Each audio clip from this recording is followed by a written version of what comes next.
Welcome to Living Chassidus. Together, let's live the Chassidus we learn. Okay, welcome everybody.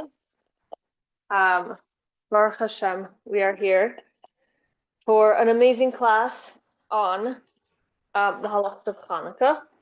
If everybody remembers, whoever was here in Elul, one of the discussions that came up was that as we're approaching many of the holidays, we would like to be prepared. And sometimes whatever classes we had in seminary or high school or whatever may not be as fresh in our minds, and especially for many singles who now, at this current state in their lives, they have to do a lot of these things on their own. It's not like your husband's lighting and he can think about it. Someone is going to light and you're going to have to figure out how to do that, especially right now, meaning lighting a menorah for Chanukah. So one of the main questions that came up was, let's say if you're at somebody else's house, or if you're going to public menorah lighting, or how does all of this play out when we are by ourselves in an apartment and we don't yet have somebody who's lighting for us. So we, Baruch Hashem, have the great zchus of having the shir, organizing the shir. I want to give a big, give me 1 second, give them a heads up. We're already, okay, tonight's learning is Leilei Nishmas for Maras Chana Bela Gitza Bas Rabbi Yisrael Meisha Alav Shalom, whose yahrzeit was today. She should have an amazing Aliyas HaNeshama, and we should all be reunited with our loved ones right now. So that is very, very special. So I will now pass the microphone to Rabbi Shmuel Bluming, who is a Rav here in Crown Heights and will be able to help us and educate us. So thank you so much.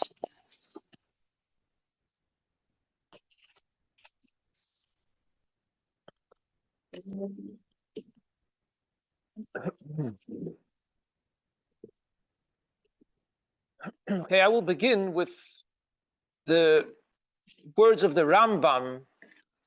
Rambam says, mitzvahs neir Chanukah, the mitzvah of lighting the Chanukah candles, mitzvah chavivohi ad me'oid. It's a very, very precious mitzvah. An unusual term the Rambam describes this mitzvah. Mitzvah chavivohi ad me'oid. It's a very precious mitzvah, very, very much. And then he says, and one has to be careful with this mitzvah. The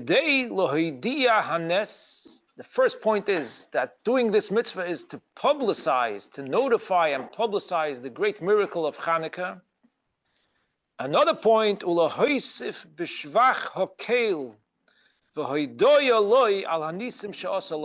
to add in praising Hashem and thanking Him for the miracles that He did to us.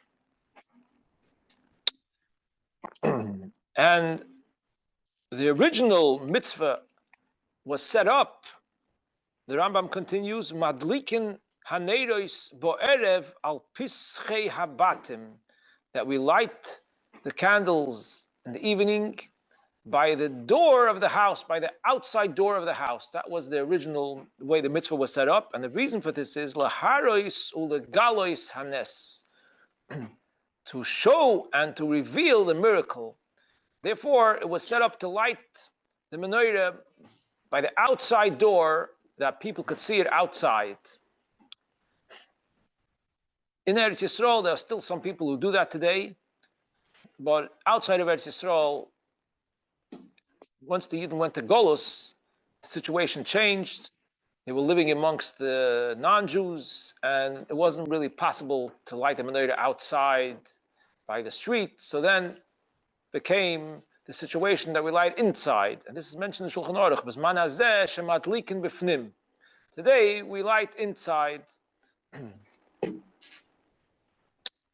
As of this generation, there became a new idea of the public menorahs that are all the way outside, and that maybe takes the place of publicizing the miracle outdoors. Now,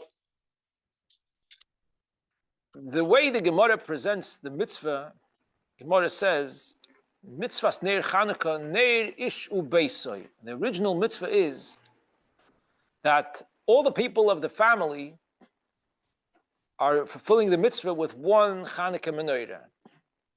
That's the original mitzvah. Neir ish ubeisoi, that one per family. That's the obligation. The obligation of menorah is there should be one menorah lit for the whole family. One member of the family should light the menorah, and that does the mitzvah for the whole family. Then the Gemara says, "V'hamahadrin neir l'kol echad v'echad." But those who do the mitzvah behidur more than what's necessary, in this case, it was set up that each person should light their own menorah. V'hamahadrin neir l'kol echad v'echad. Each person should light their own menorah. Then there's mehadrin, that the first night you light one, because the main mitzvah is each night to light one candle. Mahadrin is that you light the first night one, the second night two, and you keep on going up, and that's publicizing the nest that each day for 8 days was an additional nest, another nest that it burnt again, and it burnt again, and it burnt again. That's why we do from 1 till 8. So the way, again, the point is like this. To fulfill the mitzvah, it's enough for one menorah per family. But there's a mahadrin that says every person should do it. So how does it work today? Today it works that all the men and the boys light on their own. Each one lights their own menorah, because that's the mahadrin. Mahadrin neila kol echad v'echad. But the woman in the house, the mother, the girls, they don't light their own menorah. So some might think that maybe it means that they're not so obligated. They don't have so much the obligation of the mitzvah of the menorah. But that's not true, because the Gemara says very clearly that noshim chayavois b'neir Chanukah. All Jewish women are obligated to do the mitzvah of lighting the Chanukah menorah. And one may ask a question, why? There's a general rule that a mitzvah shehaz man grama, a positive mitzvah to do something that's man grama, that has a specific time that is supposed to be done, women are not obligated. That's a general rule. Like, for example, to sit in the sukkah and to eat in the sukkah on sukkahs, or to bench lulav, women don't have an obligation to do these mitzvahs. If they want, they can do it, but they don't have an obligation. Why? Because it's man grama, because it comes at a certain time. It's not something that's always relevant. It's only in a certain time of the year. So the question is, so why is the mitzvah of Chanukah a mitzvah that also women are obligated, just like the men? The Gemara says, because af hein hoyu ba'isay hanes. Because the mitzvah of Ner Chanukah is because of the nes. The nes was for the men and the woman equally. Then the women were also part of the whole situation that the nes was very much appreciated for. So therefore, when it comes to the mitzvah of Ner Chanukah, the women are obligated just like the men. It's a mitzvah for the woman just like it's a mitzvah for the men. So then one may have a question. So why is it that it was set up that the men, all of them light their own menorah? The women, they're just yotze from the main mitzvah that's enough, one for the family. What's the reason for that? So the Mefarshim speak about it. They wonder why. And one of the reasons that was brought from the Chassam Sofer says that since originally the mitzvah was to light it outside the door, by the street, so therefore they didn't want that there should be a whole mixture, a bunch of men and ladies over there outside by the street. It might become a mingling situation. So they said that the ladies should stay inside and they shouldn't light on their own.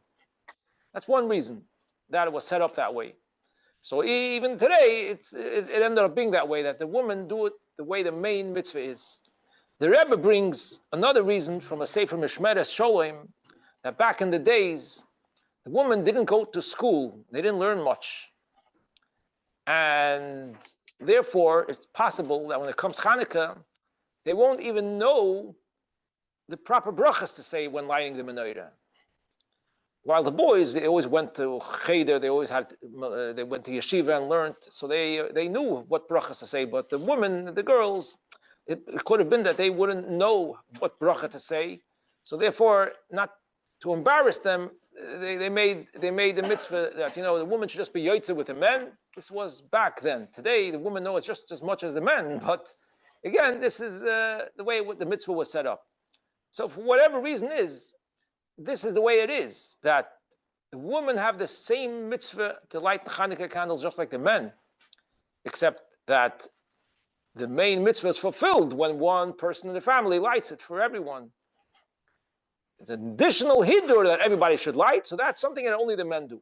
So therefore it's understood that if a woman lives alone, she certainly has a mitzvah to light the Chanukah menorah. It's not just a nice thing to do, it's an actual mitzvah, just like the men have the mitzvah, just like a family has a mitzvah, so a single person who lives alone also has the mitzvah to light a Chanukah menorah. And it makes no difference if it's a man or a woman. A man lives alone, he has a mitzvah to light a menorah. If a woman lives alone, she has a mitzvah to light a menorah. It's the same mitzvah. So a woman has the mitzvah and the obligation and the mitzvah to light a Chanukah menorah every night of Chanukah. If she's part of a family and there's a man in the family who lights, then that qualifies for her. But if she lives alone, then she should light alone. That's very clear about a woman who lives alone. If there are a few women who share an apartment, so then, since by the woman we don't say that every woman in the house should light, so then the right way to do it is that all of the women who share this apartment, they should participate in buying the candles for the Chanukah menorah. They should all participate, give some money for buying the candles of the Chanukah menorah, so it will belong to all of them, and one of them will light the menorah, and all of the other ones will be yotze the mitzvah by listening and watching one of them lighting the menorah. That would be the right way to do it. If you have a few women who live in the same apartment, so they should all participate in paying for the candles or the oil, whatever's going to be used. And then one of them should light it, and everyone else should watch and participate. And then they all fulfill the mitzvah. If you have a woman who lives alone with a son, it's a woman and her son live alone. So if the son is already bar mitzvah, so then the son will light and his mother will be yotze with him. But if the son is under bar mitzvah, so his mitzvah is only chinuch, it's not the real mitzvah. So in that case, the mother should light for her own mitzvah, and the child, the son who's under bar mitzvah, will also light for chinuch. So these are the different scenarios of people, the way they live, who lives in the house, to know what has to be done. So this is the original mitzvah that every person has to light a Chanukah menorah.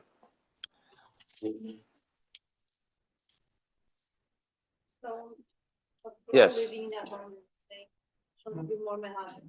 Can she buy her own, or it's like is imagine or not buying your own menorah, or could be part of the apartment?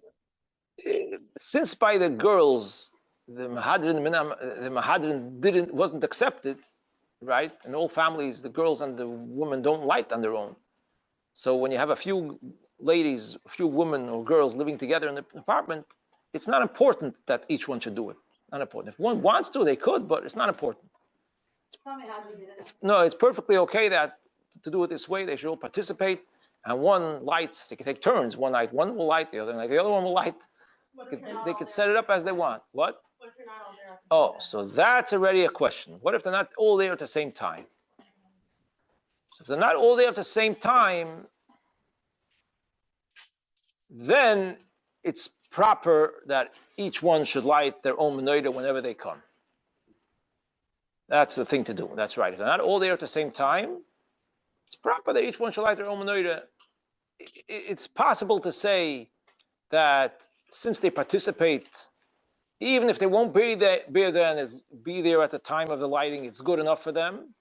As long as they see a lighting of a menorah somewhere else, it's possible. But it's probably better that each one should light on their own. Again, if it's difficult, you could rely with a menorah that one of the people in the apartment is lighting, that all of you participated in, even if you're not present, as long as you're going to be present somewhere at a menorah lighting. So you can visit another house when you don't leave, come back. No. I didn't say that. I said the house that you do live. You have a few girls who live in one apartment, and they're supposed to participate. When you say participate, it's with the money? In the money. No, with the money. They're supposed to participate in the money for the candles or the oil, that should belong to all of them. The right way to do it is that they should all be there, and one should light, and they should all be present and answer Amen and see it.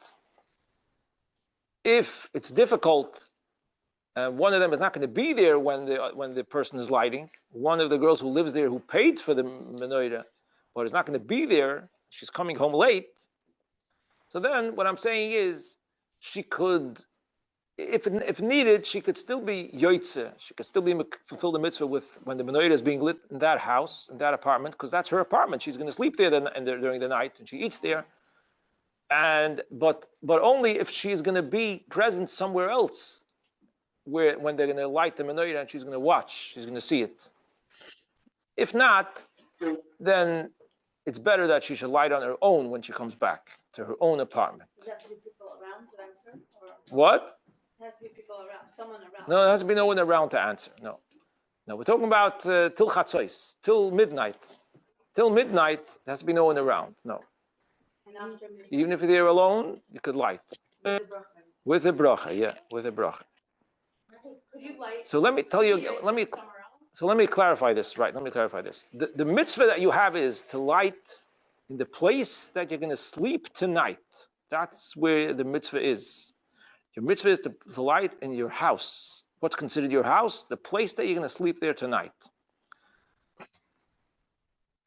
Or if you were in a place, let's say for Shabbos, you went to a place for Shabbos and you slept there Friday night, even though you plan to leave Motzei Shabbos like 3 hours after Shabbos, but since when it comes the time to light the menorah on Motzei Shabbos, you're still in the place that you slept last night, and you didn't go away yet, you could still light there. It's still considered a place that you are. And Friday afternoon also, since you're going to sleep there Friday night, that's right, you go by tonight. Where are you going to sleep tonight?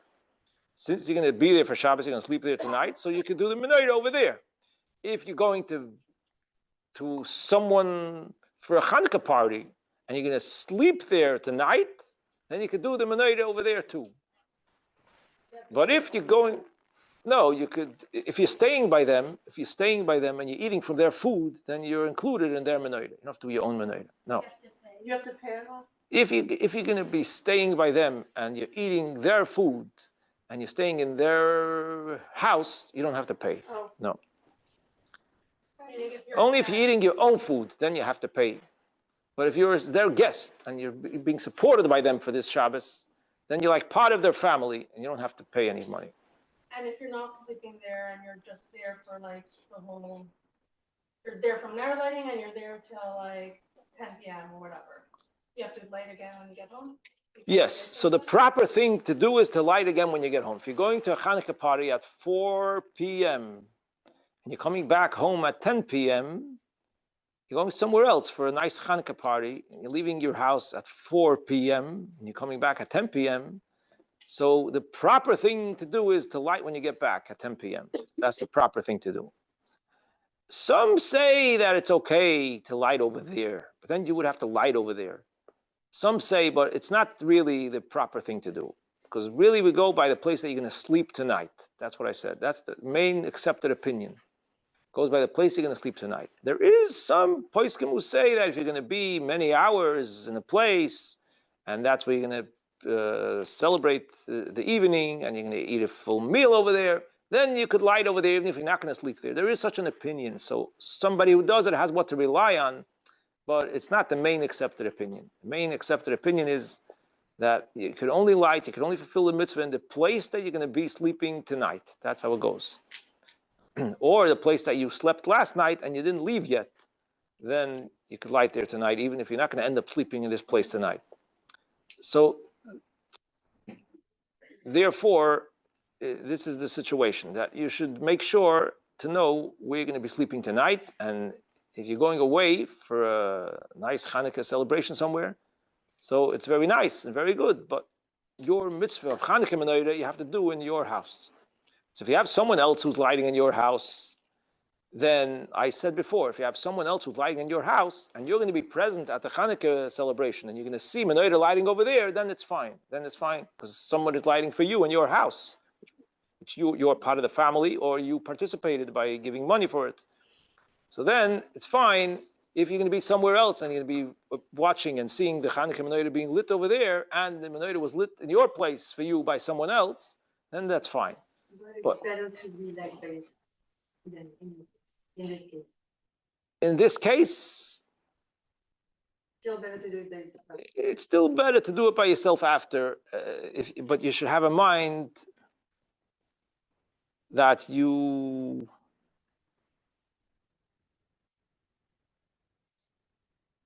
should have in mind originally, if you plan on doing it after, you should have in mind originally that you're not fulfilling the mitzvah with the one that's being lit for you. You're going to light yourself when you get back. That's right. Yeah. Wait, let's say you get back and there's only one menorah and it was already lit. Can you put it out and light it again? It's still burning, you're saying? Yeah. Only if it burnt already for the amount of time that it has to burn. Right. If it burnt already for a half hour or 50 minutes, we'll soon talk about that, how much time it has to burn for. After, if you light after Chatzot and there's no one else than you should not say the bracha. So that's a machloikis. The Magen Avraham says that, right? One very, very accepted opinion says that after Chatzos you shouldn't make a bracha if you're yourself, only if there's other people around you, another person or two. But there is an opinion in the Achronim that says that you could do a whole night, even yourself, you can make a bracha. So some people do make a bracha even after Chatzos and some don't. Like if you're in the city, like New York City, where like people are crazy, no, it has to be in your house because you don't light outside by the door. You light inside. So it goes by what's doing inside your apartment. Are there people or you just nobody's there? If it's after Chatzos, it's very late at night and there's nobody else in your apartment, just you and you're lighting the menorah. So, or if they're there and they're sleeping. If they're sleeping is the same thing, right? If they're sleeping is the same thing. So it's a question. There are, if you feel you don't want to miss out, so to say, and you want to make a bracha, you could. There's what to rely on. Say the bracha. What? Why should and nobody will do it? Because if it's so late at night, then it's possible that a presuming nisa has to be for someone else who's there. That's one opinion in this forum. So one of the reasons for not lighting outside is because of movement. Why do you do like public menorah lighting? It's optional. Public menorahs are optional. The Chacham didn't want to make a mitzvah that would require this. Okay, that's how. So that's more for like pursuing yourself. And you're not Yes. public menorah. Just Right. Public menorahs is not a chiyuv. It's a nice thing to be done to spread the miracles, right? To influence people, to inspire people, to be mekarev people. It's a very good thing. But nobody's yoitzer the mitzvah with a public menorahs. That's right. No. The reason why you can make a bracha by a public menorah lighting is like just the same idea as lighting a menorah in shul. In shul, every night they light a menorah between mincha and ma'ariv. It's different. It's a little different than in the homes. In the homes, the time to light the menorah is after sunset. In the shul, they light the menorah after mincha, before sunset, as long as it's after plaga mincha. And the reason for that is because the people in the shul are coming ready for mincha, and they're going to stay till ma'ariv. So therefore, you want to light it when the people are there. So the point in lighting in the shul is nobody's yotzeh with the lighting in the shul. Nobody's fulfilling the mitzvah. It's a separate thing since it's a public area where a lot of people gather, a shul. So therefore, it's presuming nisa, a separate Indian to light in the shul. So based on that, public areas where a lot of people come is the same idea as a lighting in the shul, that it's adding in presuming nisa for the public. So it's an Indian for itself, but it's not anybody in particular fulfilling the mitzvah. Yeah. If you're gonna be out all night, you're gonna be coming back, is it better to use like somebody else, or is it better? It's still better to light on your own. Yeah. Still better to light on your own. But if you feel it's gonna be hard for you, you could rely on light over there. Okay, so then you could light over there. If it's too hard for you, you could light over in the place where you're going to be. It's too hard for you, you light in the place that you're going to be. I have a quick question. Yes. Should you, if you're going to be with a family, and you're going to be sleeping there the whole Hanukkah, do you have to pay for the menorah like every night, or could you pay like for every single night, like all in one shot? Again, if you are staying by this family and you're eating from their food, then you become like a family member for Hanukkah, and you don't have to pay any money. Okay. Right. What if, like, with your apartment or whatever, you either always pay towards other expenses together? Do you need to separately pay towards the menorah? Do you all share the same food? You all buy food together and prepare the food together? You share together? If you all share the food together, then like, can you just write like on the same like split wise like menorah, or do you have to actively give money? Like the same wise, huh? Yeah. You know what split wise is? Yeah. Sorry. Okay, it's an app where like you groups put in expenses and it automatically tells everybody what their share is. I see. So could one person put in menorah and then everybody knows that they owe whatever amount, or do you have to actively give them money? Give her $1. You wish them menorah and oil. It's actually an interesting question. Should we use it like a dime? I know. But one person still pays for it, so you can get them all back. But like the Zelle, I feel like you have to pay before, or do you just pay out and you give consideration? I'll tell you what the best thing is. One of the girls. I'll tell you the best thing. The best thing is like this. The best thing is that one of the girls should give the box of candles or the jar of oil to another girl to be zoiche in it for all the girls in the apartment, so that they all get a part in it. That will help. That will help for sure. Like a kinyan, you give it to one of them to pick it up and have in mind to be zoiche for everybody in this apartment. And then the oil now belongs to everybody. They all have a part in it. So then you don't have to pay. You pay. That's a free opinion. If you do it that way, then it's good. Yeah. If you do it that way, it's good. Is there any issue with girls who live together to light together separate menorahs? They each say their own bracha. It's not an issue. If they want to do that, they can do that. But it's not the official requirement that they're supposed to do. So they can do that if they want.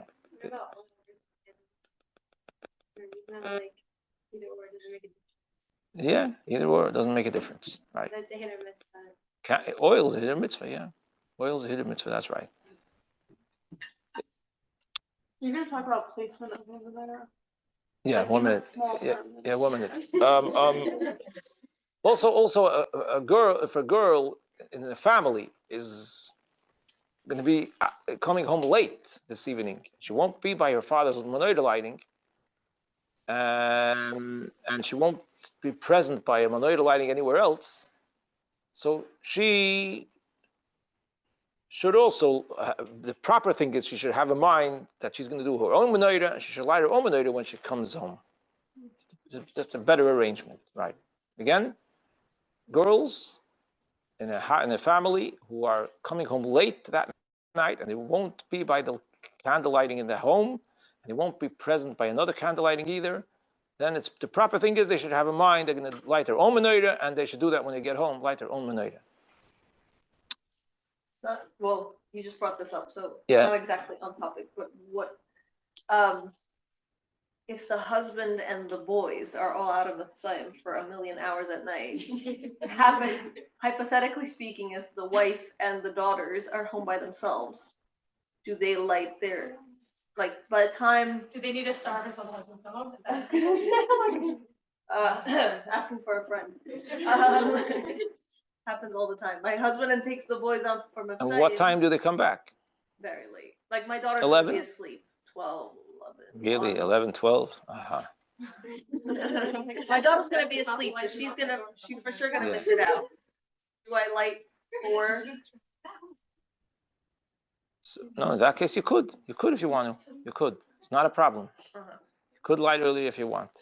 Are we It's strict true. about the not eating? Yeah. It's true. It's true. You're not supposed to, until you fulfill the mitzvah of lighting the Chanukah candles, you're not supposed to eat.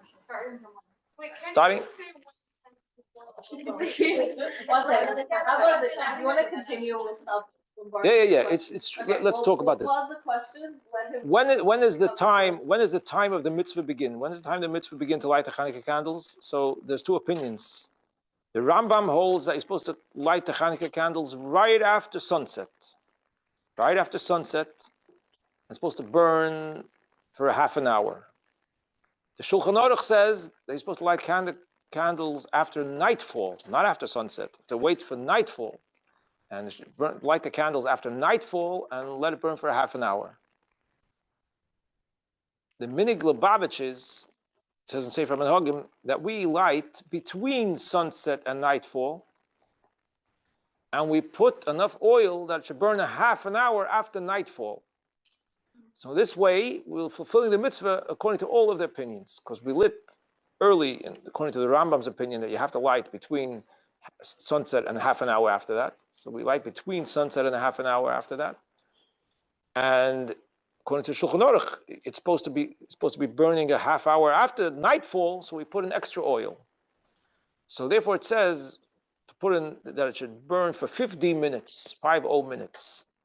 So that means that if you light, for example, 10 minutes after sunset, if sunset is 4:30, then you can light at 4:40, then it's going to burn for 15 minutes until 5:30.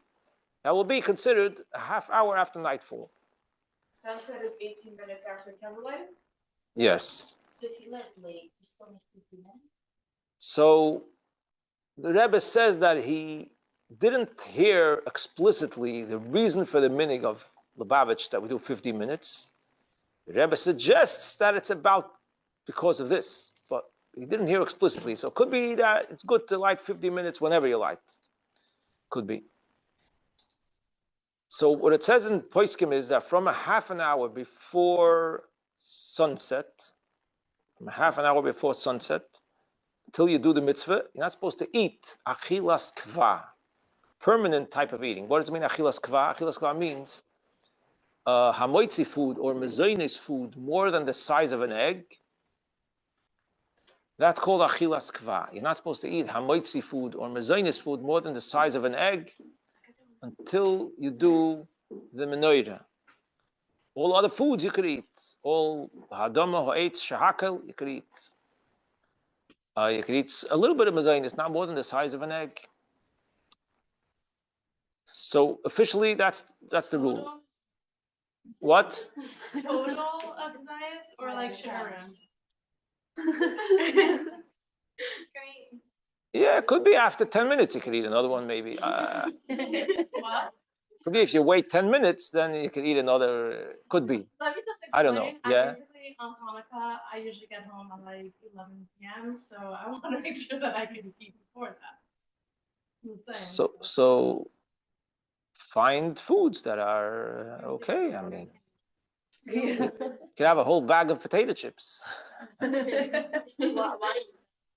Because that's ha'adama. It's not called a real. So you shouldn't forget. Before, when you have a mitzvah that you're supposed to do, Chachamim don't want you to get busy, and you might forget to do the mitzvah. So one thing is to have a set meal, is something which might distract the person and forget to do the mitzvah. So you're not allowed to do you're not allowed to have a set meal, and you're not allowed to do permanent work, like real work. You're not allowed to get involved in real work that you do. You're not allowed to get involved either. So you shouldn't get distracted. And so the word is melacha and achila. No, don't do melacha, don't work, and don't eat until you do the mitzvah. But if you know that you're going to have to wait many hours, so some say that you could do a shomer. Some say you can make a shomer. You can make someone that he should remind you to light the menorah. Someone who already lit the menorah, you can make them a shamer to let you light the menorah, or you could set an alarm. Some say you could set an alarm. If you have to, you can rely on that. If you have to, you can rely on that. It's better to try to, see if you can light the menorah. So most of the time you don't wait so long, but in some situations you have to wait many hours. So I can understand. So then you could make a reminder, and then you'll do the menorah when you get back. What's like the proper? Because the example here was based on Mitzvah. We know that Mitzvah is so big. Would it be better to light and then go on Mitzvah? Is that what you're? It's anyways better to light and then go on Mitzvah because of the time of the lighting. Because according to the Rambam, you must light in the first half hour between sunset and nightfall. And if you didn't light, then you missed the mitzvah, according to the Rambam. Okay, the Shulchan Aruch doesn't say this. The halacha in Shulchan Aruch is not this way. But the Rambam is a very respected opinion. And even though the Shulchan Aruch says that the mitzvah starts at nightfall and it continues the whole night, if you didn't do it, you could still do it. That's the halacha in Shulchan Aruch. But the Rambam's opinion is that you only have a half hour to do the mitzvah. And after that, it's too late. So we want to do the mitzvah according to all the opinions. That's why it's much better to do the mitzvah on time between sunset and nightfall, and then go on Mivtzoyim. But if there's a reason that you have to go on Mivtzoyim early, and you're not going to be able to go later, it's going to be you miss the ride or whatever it is, you're not going to be able to have another way to go, then you light when you come back. Okay. Then there is a minhag to remain a half hour by the candles, focus on the candles and the mitzvah and the reminding the miracles. But that's not an obligation. It's not an obligation. So some people, they would light on time between sunset and nightfall, and they would not stay a half hour because they have to go on Mivtzoyim. That's okay, if you need it. Of course, you have to make sure that safety is very important, right? Now, it says also regarding the place to light the menorah, if someone has a place where they always eat, in one building they always eat, another building they sleep, so the place where they eat is the main place that they should light. Sometimes a person eats always in a certain building and sleeps in another building. So then we say the place that you eat is the main place that you should light. Even though you don't sleep there, but you eat there every day, that's the place that you eat. So mokem achila is better than the mokem shina. It's considered more your place where you spend time, the place that you eat. But if you have a meal like right there, if you eat there every day, that's the point. It's your place that you eat. It's just for tonight, it's not enough, like we said before. Now, where we're supposed to light the menorah, you're supposed to light the menorah near the door. The proper place to light it is right in the doorway. Basically, the proper place is in the doorway on the left side. The mezuzah is on the right side, and the menorah is supposed to be on the left side, in the doorway or right near the doorway. That's the proper place to light the menorah, and it's supposed to be low. The menorah is supposed to be that the lights should be within 10 tefachim from the ground. It's called mitzvah lahanicha lamata me'asor. You're supposed to put the lights of the menorah should be below 10 tefachim. That's about 31.5 inches is 10 tefachim about. It should be below 10 tefachim, the candles. That's why it says in the Sefer Menhagim that we put the menorah on the chair, not on the table, on the chair. So it should be low. So the fire should be below 10 tefachim. The reason for this is because then it's more noticeable that it's for a mitzvah. Because in those times, the candle was the bulbs of the house, was the lighting in the house. So normally they would always have candles at night, but the candles would be in a higher place. So to be noticeable that's for the mitzvah, put it in the lower place.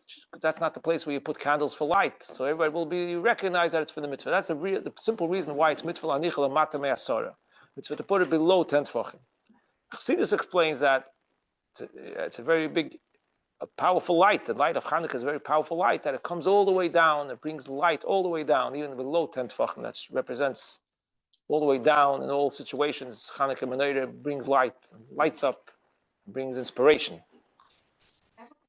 Yes. Does it matter which door it is? Does it have to be the front door, or if like the front door is the... No, it doesn't matter. Any door is fine. Any door in the house is fine. Any door in the house is fine. I don't have a door. The door to your bedroom. If there's a hallway. Any door is fine. If you don't have a door, then you just light it anywhere. That's all. Yeah, that's fine. No preference, no. No preference which door you should use, no. The window's too high. No preference. So someone could technically someone could technically just light a menorah like on their dining room table. On a chair in the dining room, yeah. In the middle On of the a chair, why on a chair? It's better that it should be low, below 10 tefachim. Oh, okay. Yeah, Right. so, yeah, on a chair. Yeah. Yeah, on a chair or on a low table. It doesn't have to be a chair. What? No, the other side, right? The other side. Does it need to be in the doorway? If it makes it too narrow and dangerous, can someone set like a small table outside? Yes, you can. Yes. Yeah. It's a mitzvah. It's a mitzvah to do that. It's not an obligation. It's proper to do that if possible. Like on a table. You're also fulfilling the mitzvah, yeah. You're also fulfilling the mitzvah. Yes. Yes. I also have a question about the malacha. Yeah. If you're not allowed to eat or do malacha, like what type of malacha are you not allowed to do? Touch your phone. That you really won't forget about lighting the next What if you're at work till 5:30? Malacha means something that takes time to do, like to sit down and sew, or it's not really common that people work at night. I mean, but if you Past 4 p.m. From Shkia or from City? Malacha means physical work that you're involved in. No, cooking is different. Cooking is. Is it halacha or minhag that you careful not to eat before Lula, Chanukah, and all? It's a halacha. No, it's a halacha. And women, if you don't eat before and women, it's not that time Zman Grava for like girls not to be. It's part of this halacha or it is? No. Chanukah is no difference between men and women by Chanukah. By the mitzvah of Chanukah, no difference. Lulav, there is a difference, yeah. Oh, yeah. Right.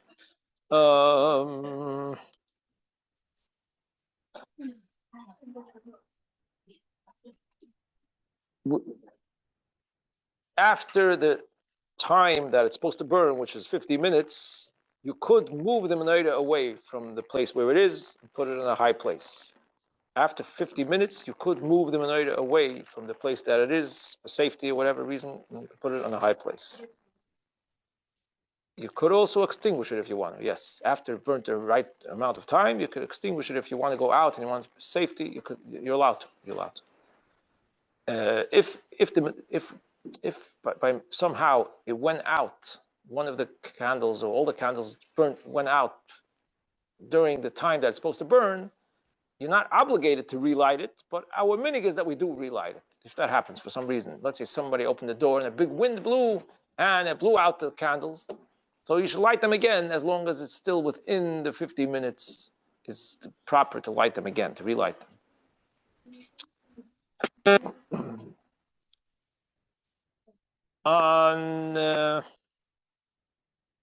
On Friday, we do Chanukah Licht early, as everybody knows. We do Chanukah Licht before Shabbos Licht. For Shabbos Licht, we do Chanukah Licht. And we put on Friday, and since you're doing it early on Friday, you have to make sure that it should burn extra long. It should burn a half hour after nightfall. To put in, either use candles that will burn till a half an hour after nightfall, or oil, put in enough that's going to burn till a half an hour after nightfall. So if you light, let's say 4:10, let's say when's going to be, let's say candle lighting is going to be 4:11, let's say. So then you light the Chanukah candles at 4:09, let's say, and it has to burn till 5:30. Wait, I have a question. Yeah. You know how like they sell those sets and the shamish for Friday is longer? Yeah. Is that necessary that the shamish is longer? Or just so that like the shamish does not have to be there, correct? Well, the reason why you have a shamish is because you're not allowed to benefit from the lights of the candles. So you want to have another candle, and make sure that if you benefit, you're using the other candle. Oh. It's proper to have a shamish for the full amount of time that it's supposed to burn. It's proper to have a shamish, but it's not really so much time though. Again, if lich pension is 4:11, then till 5:30 it has to burn, not more. It's not so much time. So it could be the regular shamish is good enough. When you say benefiting, like the light of the Yeah, you're not allowed to benefit from the light of the menorah. That means you can't read something by the menorah. You have Shabbos candles, so if the lights are off, then you're okay because you have the Shabbos candles, or you're still benefiting from the menorah. So benefiting means a close benefit, to read in front of it, to do something that needs light in front of the menorah. Today that we have the lights on, it's not really unless you know it's a dark place, a dark corner, and you go close. So that's what it means. You're not allowed to use the lights of the menorah. You're not allowed to use it to read, basically, or to see something, but you can't see without it. You can take really nice photos with the lights in the menorah. Can you rely on the shamash being the light that you're? I don't understand the question. It's turn your flash off. You can take pictures. I'm saying if shut off the lights and take pictures. Okay. Is that? Sorry, my So why do you need the lights of the menorah? Oh, it's going to help you see. You're taking a picture of the menorah. Yeah, the menorah Okay. or just the beauty of the room with the menorah lighting it up. But that's not called using the candles. That's what I was wondering. It's not called using the light of the candles. No, you're taking a picture of it. You could see without it because you have the shamash, right? Since you have the shamash there, so you could see without it. Okay. Yeah, that's fine. That's fine. Does the shamash have to be not oil? Doesn't have to be, no, but that's the minig. That's our minig. The prepackaged thing. Yeah. Like 50 minutes.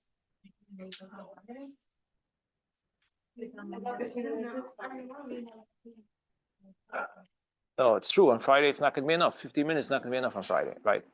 What time is this later Friday? Just before Shabbos? Just before Shabbos candles, and it has to burn until a half hour after nightfall. So it has to burn longer than 50 minutes on Friday. So a 50-minute candle won't be enough.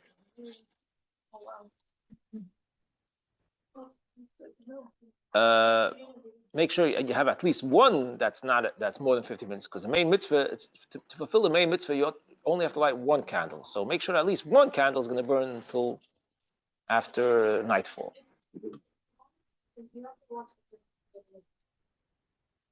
The point is not to watch the candles. The point is to stay near the candles. Yeah.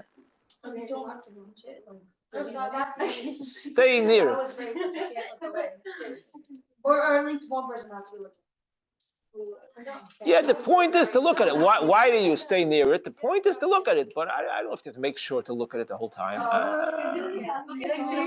Stay near the candles, right? Be in the presence of the candles. So what's the question? You don't have to do that. It's a minig to do. It's a minig. If there's a reason why you can't, it's okay. It's fine. Like Friday, we don't. Friday is the only day that nobody sits there for half an hour because Shabbos is coming. They're busy. You have to go to shul. That's right. It's not something which you have to do. Something which is a minig that we do when, if possible.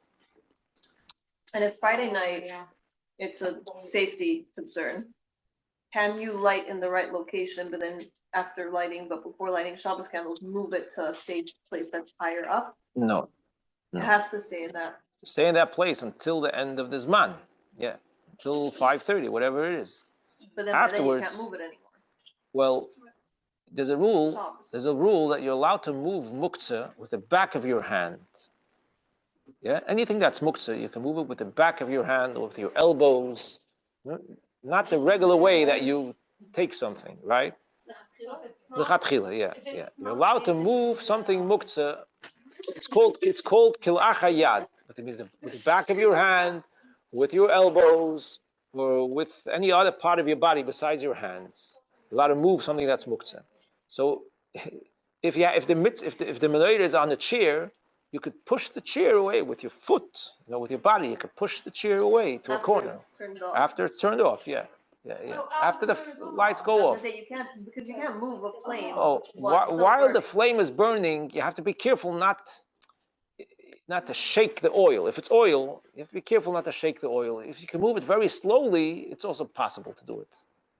You move it very slowly, even when the candles are burning, mitzad muktzah, because of muktzah, you're allowed to move it. You just have to be careful that you're not going to cause that the oil will go up and down and will affect the fire. So you have to move it very slowly if it's still burning. Move it very slowly. But again, this is something you have to have in mind. Muktzah is different than anything. A light switch on Shabbos, you can't turn on and off with your elbow. No. Can't do that on Shabbos. Can't turn on a light switch with your elbow or turn off the light switch. But muktzah is different. The fact that you're not allowed to move something that's muktzah, this is the Issur D'Rabbanan. The whole concept of muktzah is Issur D'Rabbanan, and the concept of muktzah is to move it. That's the point, just to moving it. So the Chachamim said, if you're moving it not in the normal way, you're not using your hands, you're using a different part of your body, that's not the normal way to move something, that's allowed. So there's a general rule that you should know about muktzah. Muktzah, you're allowed to push it with your foot, you're allowed to push it with your elbow, you're allowed to pick it up with your two elbows over the back of your hand and move it away. That's allowed to do regarding muktzah. So let me see if I'm understanding. Basically, if the current location of candle lighting, of menorah lighting, would be not so safe to leave there for extended whatever, and it's Shabbos. While it's still lit, because now you have to light Shabbos candles, but while it's still lit, you have to find a creative Kli Acher Yad version of moving fire with oil, without spilling, without shaking the oil. So that's why I told you, if you're going to move the chair, it's easier. No, even when after the Zman, you have to wait until after the Zman, which is, let's say, 5:30. You have to wait till 5:30. Till 5:30, you have to have someone watching it. That's right. You have to have someone watching it for safety. If there's children running around, whatever. No. Unless there's no other choice. But it's not the proper thing to do. Someplace else that's low, but that's not like by the door frame? No. It's supposed to be by the door frame. The minig is to light by the door frame. That's part of the minig. You want to do it right. So it's a minig, yeah. To put it by the door frame is a minig. Okay. Put your guards on the Shabbos, guys. Put your what? Well, space. I just put my legs here and you open the door. This is here and you open the door. This can it be behind? No, it says in the right when you come in. It should be inside the house. It should be inside the house. The menorah should be inside the house. No, it should be inside the house on the other side of the mezuzah. Doesn't matter how. From the door. Well, it should be as close as you could to the entrance way. Yeah, close as you could to the entrance way. You can, whatever you could. Just do what you could.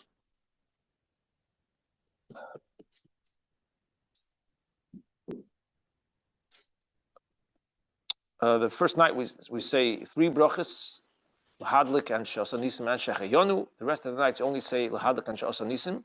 And go on Mivtzoyim. And if you find somebody who's lighting the menorah for the first time on the 5th night of Chanukah, for example, then they will say Shechayonu then too. The first time you light Chanukah candles, you say Shechayonu. For regular people, it's the first night. But if someone didn't light the beginning of Chanukah, the first time they're lighting is in the middle of Chanukah, or even the last day of Chanukah, they will say Shechayonu at that time when they light.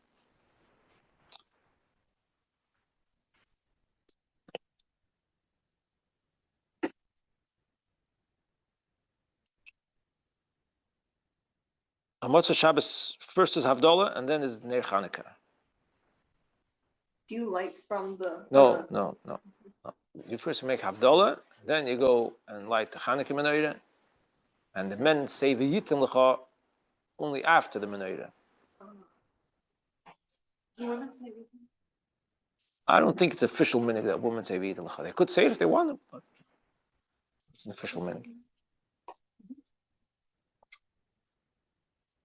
Women, it's not even out to say even if they need their own umbrella. I don't think it has to do with Abdullah. I don't think so.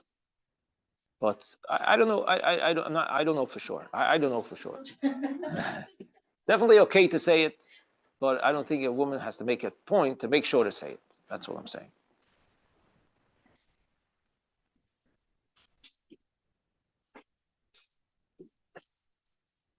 Okay, I think we mentioned everything, basically what's important to know about the mitzvah of the menorah on Chanukah. I think so. Besides the mitzvah, you have a question? About like women out working after Maryland. Oh, yeah, that's right. For the time that the menorah is burning, for 50 minutes, right? For the 50 minutes, it says that the woman don't do melacha during that time. You don't do melacha during that time. So melacha means like sewing, doing laundry, but preparing food is okay. Preparing food in the kitchen is okay. Other types of work in the house, they shouldn't do. What about paid work? Have anything to do with money? What?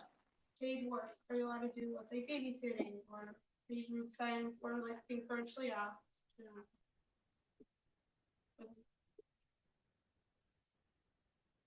Where are you doing this? In the house? Yeah, let's say, for example, you're staying at a shliach. Yeah. Or. So what would you want to do? Or you're working from home on a computer. Yeah. Like, is it about how involved is the work, or like if you're being paid for it?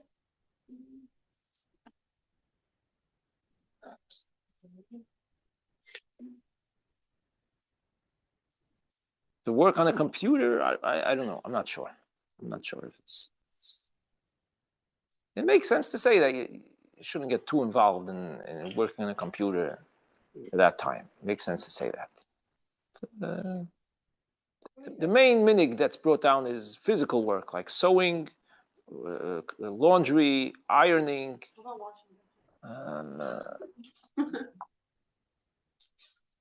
Washing dishes is not called work. It's just setting up. I don't mean to. No. Washing dishes is not called work. No. Washing dishes on Shabbos is called preparing for after Shabbos. That's the hachana. It's a different concept. The reason why you're not allowed to wash the dishes on Shabbos is because you're preparing for after Shabbos. You don't need the dishes for Shabbos. Friday night, you're allowed to wash the dishes because you need them tomorrow on Shabbos. But the Shabbos day dishes, you're not allowed to wash, not because it's work, because it's preparing for after Shabbos. That's a different concept. But washing dishes is not considered work. It's doing things. Yeah, it's doing something that's very takes effort and so on and time, and it's very much appreciated. But it's not. It doesn't have a shame melacha. It doesn't have a shame melacha. When you're saying Yes. work, are you saying like 39 melachos work, like the work in the Mishkan, or like work as in like getting paid like nowadays we work for a living? I mean, always actually. So that was the question of if you can work on a computer. That was a question. Could you work on a computer? Right, so like what constitutes work? That's what I'm understanding. So I'm telling you, the examples that are given is sewing and laundry and ironing. These are physical things, housework that are physical things that are also something that you're not allowed to do on Shabbos, right? I was gonna say, this sounds like Rosh Chodesh. Sounds like Rosh Chodesh. It's like it's because of like just. So like, what about men? Okay. It's, yeah, he said it's specifically women. Specifically, this minhag is for women. Yeah. Specifically for women. It's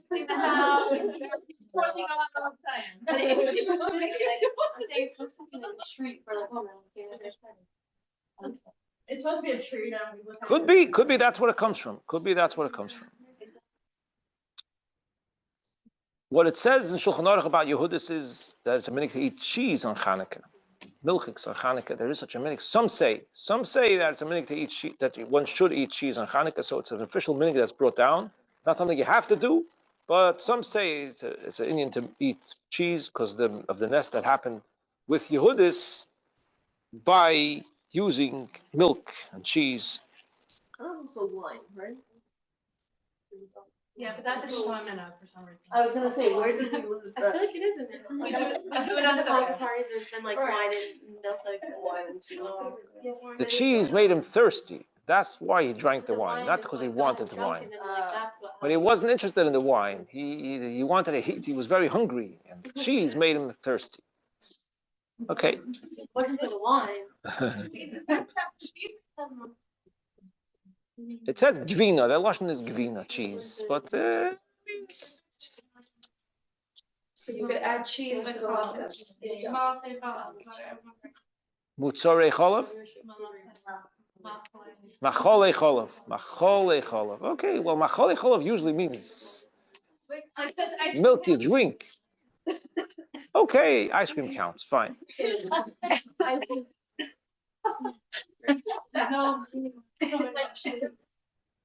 Yeah. You can have your little phone and your juice.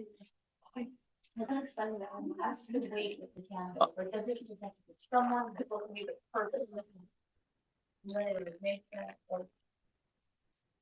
In other words, The people who are, can I leave if someone else is there or like, and it is safe to go in my I think the minig is for everyone. Yeah, the minig is for everyone. To be present, stay in the house for a half hour, if possible. If possible. At least, we say at least one person should, but it's proper, it's a good thing for everyone to. Because it's not about watching the menorah, it's about spending time by the menorah. That's what it is. That's right. It's about you, not about the menorah. Correct. Yeah. Practically speaking, by the Menorah parade, which is like 10 minutes after Shkira, how are people practically supposed to be going there while also having their candles lit for 50 minutes in an empty house? And nobody watching. Well, everyone should do whatever they think is proper. I mean, if they don't have, if they could light afterwards if they want. They can light afterwards if they want, yes. Or they can light at home before they go, and someone will stay in the house and watch it. If no one's going to stay in the house and watch it, and they feel it's safe, then they could. It's up to them. But if they're concerned about safety, then they'll light when they come back. That's all. Yeah. Just one day is a parade. The other days, yeah. Yeah. Mitzvah the mitzvah, you could light and leave it. And leave. Yeah. No. If you are rushing to go on the parade, the menorah parade, the Chanukah menorah parade, and you want to leave 10 minutes after you lit the menorah, you could do that, but just leave it. Leave the menorah lit. Yeah. You don't have to, again, because you don't have to stay for a half hour. If you're doing mitzvahim, you could leave first, right? Yeah. For a good cause, you could leave. Yeah. It has to be lit for half an hour, so you don't have to be there. Well, safety. Just keep in mind safety.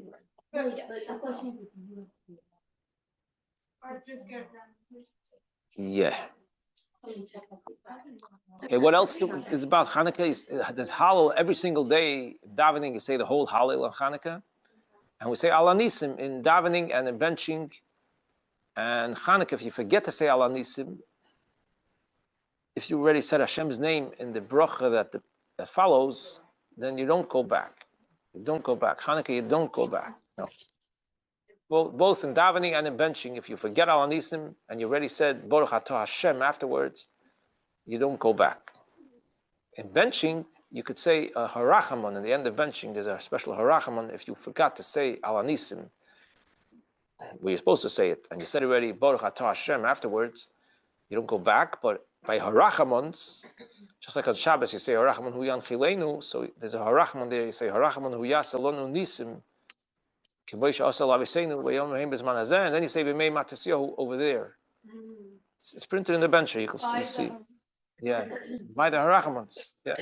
You don't say al nisim. You just say harachamon hu yasalonu nisim. It's written there, and then b'mei matasyahu. The whole b'mei matasyahu. Say it by the bench, by the harachamon. If you forgot on the right place, right? Now, there's a question in Shulchan Aruch if there's a mitzvah of Mishteh v'Simcha on Chanukah. Is there a mitzvah to celebrate with eating and drinking on Chanukah? The main mitzvah is to light the menorah and to say Hallel and praise Hashem. Right? With light the menorah is mitzvah to say Hallel every day, and to say Al Anisim, which is to praise Hashem. That's the main mitzvah. It's called Hallel v'Hidah. But what about Mishteh v'Simcha? Is there a mitzvah to celebrate by eating and drinking on Chanukah? So there's two opinions. One opinion says no. It's only Hallel v'Hidah. There was no mitzvah set up to make sure to celebrate with eating and drinking. Second opinion says that there is also Mishteh v'Simcha on Chanukah because of the simcha that the Yidden had. It was a big Yeshua. In addition to the miracle of the candles, it was also a big Yeshua, they used to help the Yidden from their enemies. It was a very, very difficult situation, and the Yidden were saved and helped. So to celebrate that, it's with eating and drinking as well. It's a second opinion. The Shulchan Aruch says that there's no mitzvah to eat and drink on Chanukah. It's not a mitzvah to celebrate with eating and drinking. And the fact that people make many Chanukah celebration priorities is called Shulchan Aruch Riboy Hasudos Shemarbim Bohem Heim Sudos Horeshus. Shulchan Aruch declares that all the sudos, all the festive meals that people make on Chanukah, it's considered reshus, permitted, but it's not a mitzvah. Permitted to do so, it's not a mitzvah. However, it says if you're going to utilize the festive meals that are going to go on the Chanukah parties, if you're going to utilize it to thank Hashem and praise Hashem, then it's going to be a Sudas mitzvah. That's going to be considered a Sudas mitzvah. Because the main thing of Chanukah is to thank Hashem and praise Hashem. And if the meal is going to be used to promote that, then it's going to be a Sudas mitzvah. The Rambam, again speaking about the Rambam's opinion, the Rambam clearly says that the days of Chanukah are Yemei Simcha v'Halel, the days of joy and praising and thanking Hashem. So again, the Shulchan Aruch says that the Yontif was set up for Hallel v'Hidah. It doesn't say Mishteh v'Simcha. The Rambam, however, says that the days of Chanukah are Yemei Simcha v'Halel. In the year Tafshin Mem Vav, the Rebbe spoke on one of the Sichos of Chanukah. The Rebbe said that he is suggesting that everyone should make sure to do Simcha on Chanukah. Even though Shulchan Aruch doesn't require it, the Rambam says Yemei Simcha v'Halel. The Rebbe suggested that everyone should make Mesibois Shel Simcha on Chanukah. Make how do you say Mesibois Shel Simcha? Happy, festive occasions. Mesibois Shel Simcha on the days of Chanukah. The Rebbe said then that this is also important because adding in Simcha has a special power to get rid of darkness. Since the darkness in the world got strong, so we're looking for ways, and that's the whole point of Chanukah, to illuminate the darkness, right? That's the whole point of Chanukah, to bring the light of a Chanukah licht outside by the door and low down, below 10 tefachim. So the Indian of Chanukah is to illuminate and bring light in the dark places, that even in the dark places should become light. So Simcha is a special way when we add it, when there's an opportunity for Simcha like Chanukah. The Rambam says he made Simcha. So if we're going to use that and we're going to make sure to make Mesibas Shel Simcha on Chanukah, this will help to push away the darkness, to get rid of negative things and to bring a lot of good things for all the Yidden. So the Rebbe spoke on Tafshin Mem Vav. And after that, he reiterated this, that there should be Simcha in Chanukah as well. So there's the mitzvahs of Chanukah, and then there's another point, Simcha on Chanukah, which everybody is mahaded in. No need to encourage you to do that. Everybody, we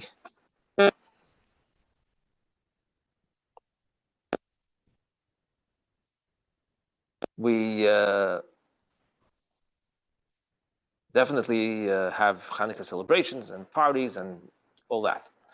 Then there's minig of Chanukah gelt that's brought down. Sforim. Yes. If you're not open to communion, Yes. Yeah, sure. Yeah, and then by Hagel Hashem Kitay, Yeah. you repeat all 4 lines or just the 3? Like, do you also repeat Haydu Hashem Kitayv or just Yaimer, Yaimer, and Yaimer? You repeat Hoidu, yeah. You repeat Haydu, like you do Haydu and then Haydu? After each Yoimar, you do Hoidu again. Okay. Hoidu also? No. You say Hoidu, then you say Yoimar, then you say again Hoidu, then Yoimar, then again Hoidu, then Yoimar, then again Hoidu. Okay. And then you say Hallelujah at the end, Hashem. Yeah. Like, you know, do you say Al or not? No. No. Okay, so you don't say it. And then on Hanukkah, you don't say Rabbi Musake. No, correct. Only Rosh Chodesh Chanukah. Okay. Yeah. Oh, right. There is Rosh Chodesh. But you say whole Yeah. house. Right. It's going to be 2 days Rosh Chodesh on Chanukah, Shabbos and Sunday. Okay, now by Avram Zaken, just because you did say Rosh Chodesh. Do you say Vayemer Zavadia or you just say Zavadia? What? Well, that's really gonna be a long mention. No, you don't say Vayomer. No, the word is Vayomer, and it means and you should say. So why does it say that? It already says that you should say it. What are you saying? It says Avram Zaken Baba Yavim Hashem Baruch and Avram Bakal. Zavadia Yishmein and Kanim. You don't say Vayemer. Yeah. Okay, it sounds like Hashem said that. No. The word is Vayomer, and you should say. It doesn't have parentheses around it, Vayomer? No. It doesn't have 2 dots afterwards? It's a little smaller, but in the Siddur, stuff that are smaller doesn't mean anything. Yeah, it's not something you say, no. But even if it does, it could still mean. Is it real things I have to think about by lighting? Like, first night not to have depression, second night she don't feel. Oh yeah, it's a good one. Is it like a real thing? I don't know a source for that. Say last night you're upset, you put like a little paper and like all your like brachos will be answered. And it's good, it's just a nice thing. I don't know. Wait, so you were discussing, I think we were starting about Chanukah guilt. Yeah. But I still have another question about halal. Okay. Yeah. Sorry. Another question about halal. Yeah. If you're not if you're davening a shul but you're not up to the minyan, Yeah. do you do halal with them? Do you answer amen? Do you say the bracha with them and then go back to where you're davening, or you just finish davening and do halal whenever you're ready? No, you could finish whenever you're ready. So you don't do it together with me. You don't have to, that's easy.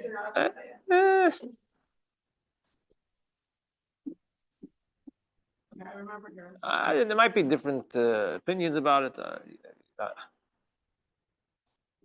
Where you're holding, you mean? If you're in the middle of Karbanais, or if you're just. Why would you Well, jump? obviously not during. Right.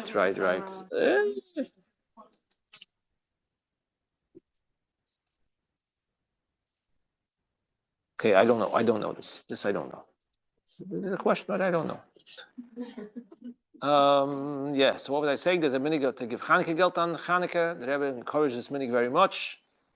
Give Chanukah geld, and there's also a minig that's brought down to give extra tzedakah on Chanukah. If you have any place you'd like to get stuck in, we're always or building to buy, purpose to run. There's one more thing I didn't mention. If somebody's traveling on the night of Chanukah, like let's say somebody's traveling on a plane, he has a flight night of Chanukah. Yeah, let's say you have a flight 6 p.m. You're going somewhere. So what do? So based on the rules, since you're leaving your house when it's still day, before the time that you can light Chanukah licht, leaving your house 3 o'clock, let's say, right? You have a flight at 6 p.m. and you have to leave your house at 3 o'clock. So you're not able to light in your house. So you're going to have to light in the destination that you're going to come, place that you're going to be sleeping tonight, in the new destination. You have to light over there when you get there. Right? That's the rules about that. But what if someone is flying to Eretz Yisrael? They're going to get there in the next day. They're going to get to, they're leaving their house at 3 in the afternoon. They're going to the airport. There's going to be a flight to fly to Eretz Yisrael. They're going to come to Yisrael. It's going to be the morning already. So where are they going to light Chanukah Menorah? So many years ago, it was possible to light at least one candle on a plane. It's possible many years ago. Yeah, tea light. And the poskim say that the plane, since you pay for your seat, that's where you're going to spend the night. It's considered like your place, and you can light the menorah there. But today, it's not shaykh. Today is not possible. So therefore, it's a problem. If someone's doing this, they're not going to be able to light Chanukah candles that night. If someone's flying to Eretz Yisrael and leaving their house, it's not really an option to light in the airport. It's not really an option. Some do it. I know some people do it. Some people do it, but I don't see it being an option because the airport is not your place. You don't pay for the airport. It's not your place. Some people do it, I know, but it's not preferable. You should try to avoid such situations. Maybe you can light without a bracha. I would say to light without a bracha. So is it not recommended to fly to Eretz Yisrael on Chanukah and miss a night? It's not recommended to fly to Eretz Yisrael during Chanukah and miss a night. No, it's not recommended. Unless you're going to fly in a time where you could still light in your home before you leave. If you have an 11 o'clock flight at night, then you can light at home at 4:30, and then you have time. Because it's still your place from last night, right? So if you were to do a road trip and you're gonna get somewhere at 3 a.m., is it better to I'm not sleeping there tonight, but I'm out. Did you sleep there last night? No, right? If you slept there last night. If you're going in a tank, a mitzvah tank place, some RV. If you're going in an RV, that's your house, yeah. But if you're going in a car, I don't think you should light until you get to your destination. By mitzvah tanks, yeah. So if you want to bring someone from the street into a mitzvah tank and have them light a menorah, you can't do that. You can't light a menorah with a bracha in a mitzvah tank. Even if you're going to give the person donuts or latkes in the mitzvah tank, but it's not the person's place where he's going to sleep this night, and it's not. You can't light over there. You give him a menorah. You give him a menorah to take home and light at home. That's mitzvah Chanukah. A lot of people go around and give out menorahs. Can't? No. They're not yotzef if they light in the mitzvah tank because it's not their place. It's not their place unless they're going to stay there for the night.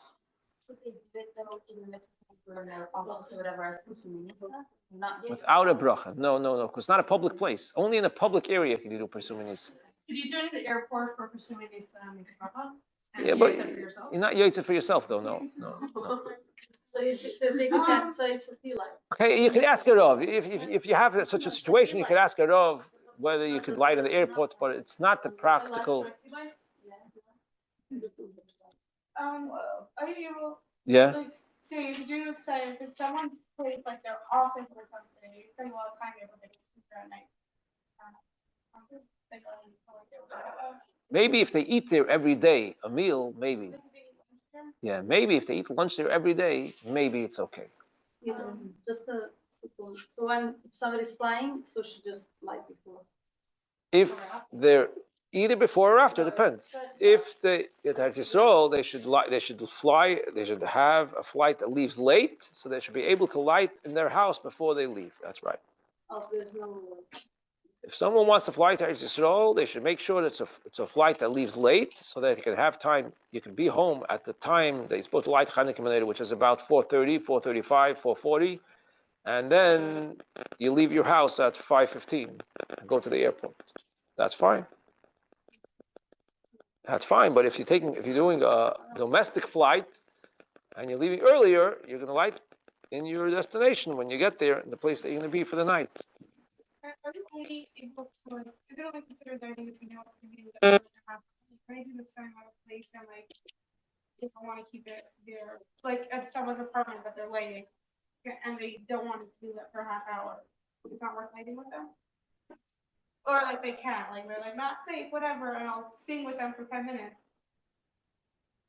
Try to sing with them for 30.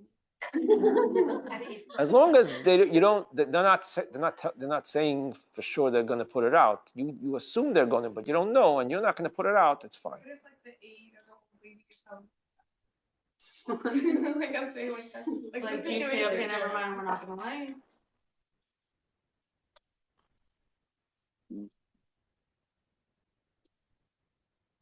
You could say, please don't, please wait until a half hour, and then you can put it out. That's all. You did your part in saying it. Yeah. She chooses to do whatever. Right. As long as you say, please don't wait a half hour, it's very important. It could be okay, right? Yeah. Okay. Any other questions? How many donuts do you have to eat? Oh, so this is not an official minig that's brought in Shulchan Aruch, but the Rebbe brings the Sikha that it's a minig Yisrael. It's an actual minig that we eat macholim ha'asuyim b'shemen, foods that are made with oil on Chanukah, for the zecher of the nest of the shemen. It became a minig, correct. It became a minig. It's not mentioned in Shulchan Aruch, but it became a minig. It's mentioned in some Sfarim. To eat foods, macholim ha'asuyim b'shemen, foods that are made with oil, for the nest of Chanukah that happened with oil. And this could be any type of food that are made with oil. So it's not necessarily donuts or latkes, either one, anything that's made with oil. If you want to make a salad with oil, that's also fine. What? No, it's oil. Macholim hasuyim b'shemen. It's made with oil. It doesn't have to be fried. The oil should be noticeable. The point is the oil should be noticeable. So it should be noticeable. Yeah. Be noticeable. You should have it like every day. No, you don't have to have it every day. You don't have to have it every day. During Chanukah. No. And the rest of the other $100 that you're saving by not getting done with other days, you could donate to them. Yeah, in the Sikha of Shabbos Parshas Miketz, Tafshin Nun Beis, Shabbos Chanukah Tafshin Nun Beis, the Rebbe has a whole long discussion about the significance of the Shemen of Chanukah. Significance of the Shemen, and the Macholim Ha'asuyim b'Shemen means that we sort of connect more with the Shemen. It's a very high level. The Shemen shows on a very high level. It's explained in the Sikha, and the light of Chanukah, that shows that the light of Chanukah is a very high level of light that has a very strong power to accomplish a lot of good things and to inspire people and in all different situations. So the Macholim Ha'asuyim b'Shemen connects with that, to connect with the Shemen of the Chanukah. Yeah, all right. Playing dreidel is a minig that's brought down. That on the dreidel it says Nun Gimel Shin Hey, that stands for Neis Godel Hoyashom, right? The Nun Gimel Shin Hey of the dreidel stands for Neis Godel Hoyashom. One of the reasons I brought for this is that since it became a minig to play dreidel, so on Chanukah the children spend their time playing dreidel, right? If not Chanukah, they will play other games. Since it's Chanukah, so they're playing dreidel. So that's to show that we should remember the miracles. Even when they're playing, they should remember the miracles. Chanukah is supposed to focus and remember the miracles that Hashem did for us. And that's why they set up this dreidel game, so that even when the children are playing, they still remember Chanukah, because they know that the Nun and the Gimel and the Shin and the Hey represents the nest of Chanukah. That's one of the reasons. Yes. It's definitely okay, and it has an Indian. It's Sfarim, yeah. It's brought down the Sfarim. There is an Indian playing dreidel on Chanukah. And you know what? It's brought down from Sfarim that these letters, Nun, Gimel, Shin, Hey, is the gematria of the word Mashiach. You know that? You ever heard that? Nun, Gimel, Shin, Hey is the gematria of the word Mashiach. And that's because the Chanukah, the light of Chanukah is connected with the light of Mashiach. Light of Chanukah is connected with the light of Mashiach. And I once heard from Rabbi Goldstein, you know Rabbi Uncle Yossi, you know the Uncle Yossi Goldstein, Olav Hashalom. He once told me that the word Chashmoinoi, it says in Mimei Matasyahu Ben Yochanan Kohen Chashmoinoi Uvonov. Chashmoinoi are the letters of Mashiach now. Chashmoinoi are the letters of Mashiach now. Yeah. So that the Chanukah is like Chanukah is Mashiach. Like a Chanukah, you have Mashiach now. The light of Chanukah is very strongly connected with the light of Mashiach. It brings us like an inspiration of Mashiach on Chanukah in a very strong way. Yeah. Out of curiosity, is there a difference between you said like Minhag Yisrael and Minhag and Shulchan Aruch? Like you said, like the cheese and the stuff, whatever is from Shulchan Aruch. But A minhag from Shulchan Aruch, you're basically supposed to do. Minhag Yisrael, it doesn't say in Shulchan Aruch. so everyone's eating cheese. Everyone's in them. No, that is brought in Shulchan Aruch as a yesh oimrim. So It said soft. Oh. So that's a yesh oimrim. That's right. Some say that there's such a minhag. So it's not accepted halacha. Some say that there's a minhag to eat cheese. So it's some say. But the shemen is brought in Sforim, and the Rebbe says that it's minhag Yisrael. So it's something that everybody does. It's not an obligation. You don't have to do it. It's done. It's something that you didn't do. That's right. Yeah. What's the definition of Chanukah guilt as opposed to tzedakah or? Chanukah guilt is not tzedakah. Right. So it's just to give another yid money that he as a gift. It's like a gift. Chanukah guilt is a gift, not tzedakah. Chanukah guilt is a gift. It's for children. Yeah. It's for children specifically. The Rebbe said in this one, you should give children and your loved ones, your close ones, people who are close to you. If you want to, the point is also to add simcha. You make them happy by giving them Chanukah geld. You know, the Rebbe took the Chanukah geld much more than it was in the previous generations. The Rebbe gave out Chanukah geld and spoke about Chanukah geld and said to add and giving Chanukah geld and give again Chanukah. He gave everybody Chanukah geld. The Rebbe gave out Chanukah geld in the last years to everybody. Coins, special coins he gave out. So the Rebbe says that, you can look in the Sichos, you'll see, the Rebbe says that it's also to add, to be misameach to people. Give money to people, it makes them happy. It's not something that should be. When giving a gift, it's the same idea. Yeah. Same idea, right? The same idea, but still like the proper, it shouldn't take the place of the money. It shouldn't take the place of the money. There's no official money to give gifts. The official money is to give money. The gifts might represent the money, or but is there an amount?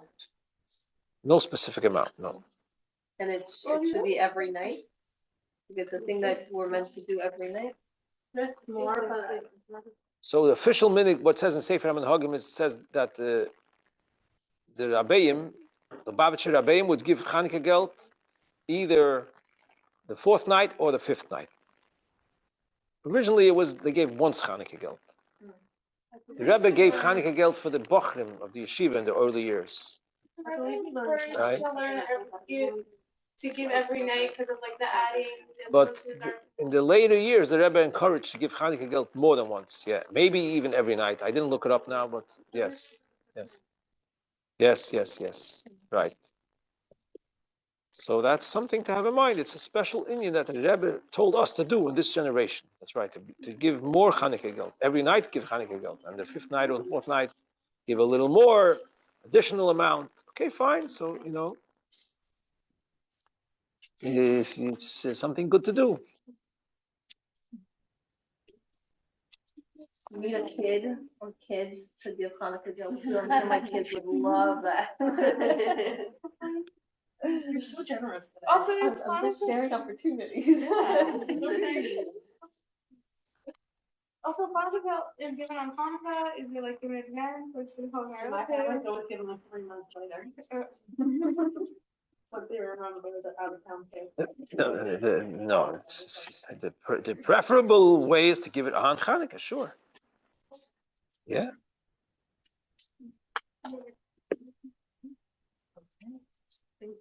All right, so this is a good.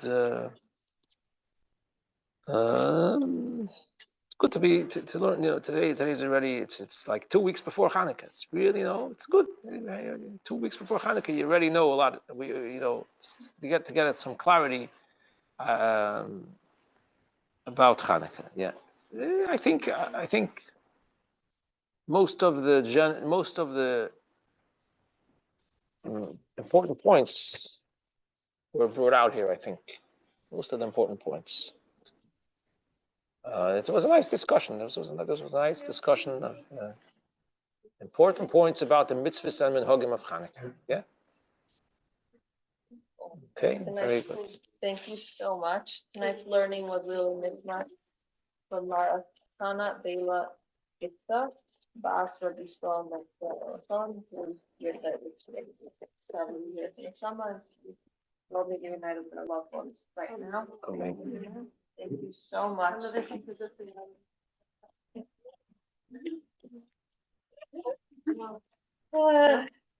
Okay, let's skip it now. Thank you so much.